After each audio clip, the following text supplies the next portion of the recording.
"Walk away now, or my men will kill you." The cartel boss lounged on his yacht, cigar smoke curling into the night air. His words weren't a threat, they were an invitation to crawl.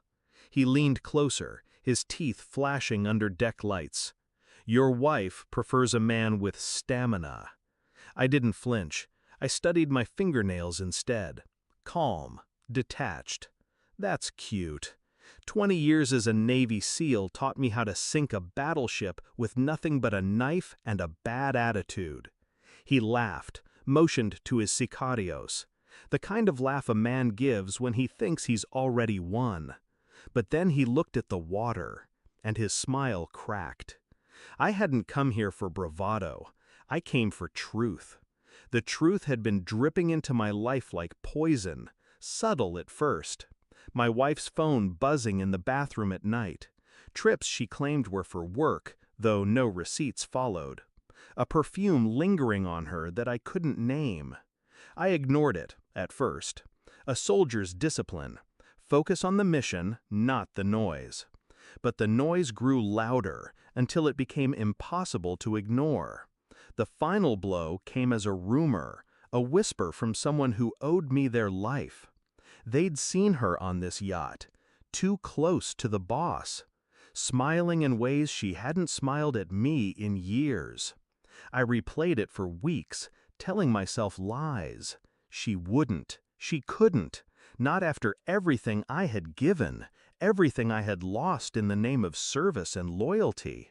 But loyalty is a one-way street when you're married to someone who hungers for power. Now I stood in front of the man she had chosen, and I knew, without him speaking, that the rumor wasn't rumor. It was confession. I didn't move against him that night, not yet.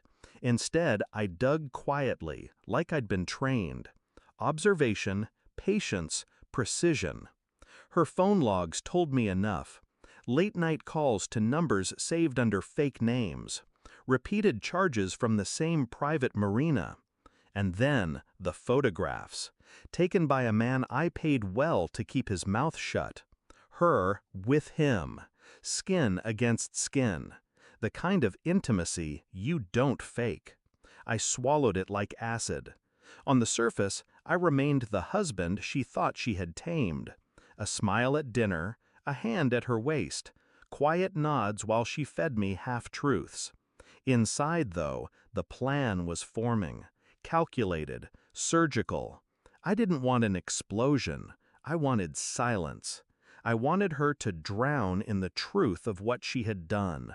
So I waited, watching tides, tracking movements, building a picture she couldn't escape, until finally every detail aligned. It came in the form of a dossier, photos, phone records, bank transfers, dates that lined up perfectly with her lies.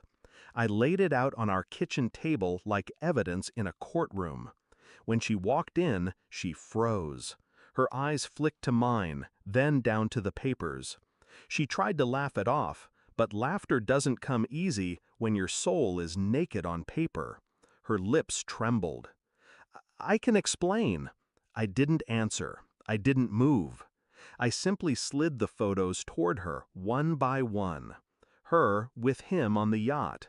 Her in his arms. Her betraying the vows she once whispered into my ear. The silence broke her faster than shouting ever could. Tears spilled. She begged. She reached for me. But I stayed perfectly still.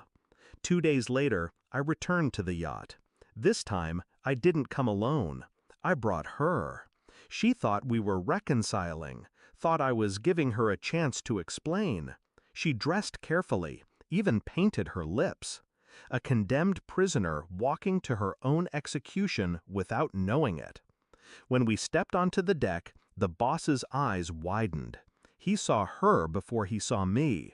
And in that moment, I saw everything. The recognition, the fear, the unraveling. I didn't speak. I didn't need to. I simply handed him the same dossier I had shown her. Her knees buckled.